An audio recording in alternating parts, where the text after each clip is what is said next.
আসসালামু আলাইকুম। আমাদের একটা গাড়ি পাম্পে তেল নিতে যে গাড়িটা এয়ারলক হয়, তো অনেকে হয়তো বুঝবেন না এয়ারলক মানে কি। এয়ারলক হচ্ছে আমাদের সম্ভবত ট্যাঙ্কিতে তেল কম ছিল, গাড়ি এক সাইড টাইট হওয়ার কারণে পাম্পে হাওয়া ঢুকছে। আমার গাড়িটার সামনে সিএলএ ছিল, তো আমার গাড়িটার সামনে রেখে আমি গাড়িতে আসছি। তো এসে ড্রাইভারকে বললাম যে ভাই বেবি ফিল্টারটা খুললেন। তো উনি বেবি ফিল্টারটা খুললো।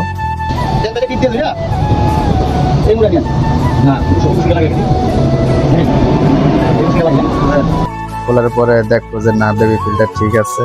আর যে হাওয়া ঢোকার কথা বলছি, তবে পাম্পে আমাদের গাড়ির টাঙ্কিতে পর্যাপ্ত পরিমাণ তেল ছিল।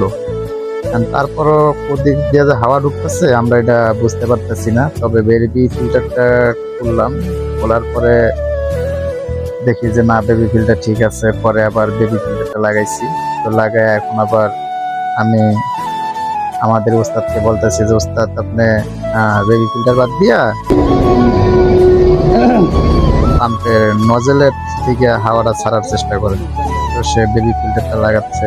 তো বেবি ফিল্টার লাগানো শেষ, এখন নজেলের নাটগুলো লুজ দিচ্ছে যে আমরা এখন নজেল থেকে হাওয়া ছাড়বো।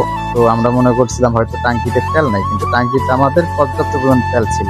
এই যে এখন নজেলের হাওয়া ছাড়া হচ্ছে। তো সবাই ভিডিওটি দেখেন।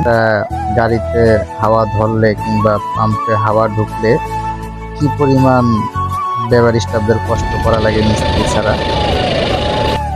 আর আমরা যে পাম্পের থেকে বা যে পাম্পে এই সমস্যাটা হয়েছে, এখান থেকে আমাদের মিস্ত্রি আপডাউন 1-150 টাকা গাড়ি ভাড়া লাগে।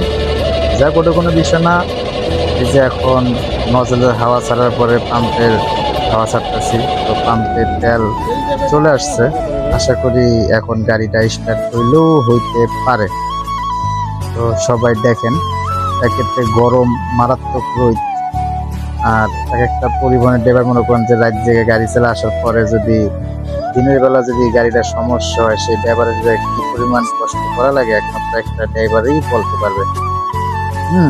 ড্রাইভারদের কষ্ট মনে করেন যে বাইরের কোনো লোক বলতে পারবে না, একটা ড্রাইভারই বলতে পারবে। আমি স্টার্টিং এ বসে আছি, যে আমি সেলফ মারতেছি। তো ইঞ্জিল ঘুরতেছে, সেলফও মোটামুটি ভালো প্রেশার আছে। ইঞ্জিল ঘুরতেছে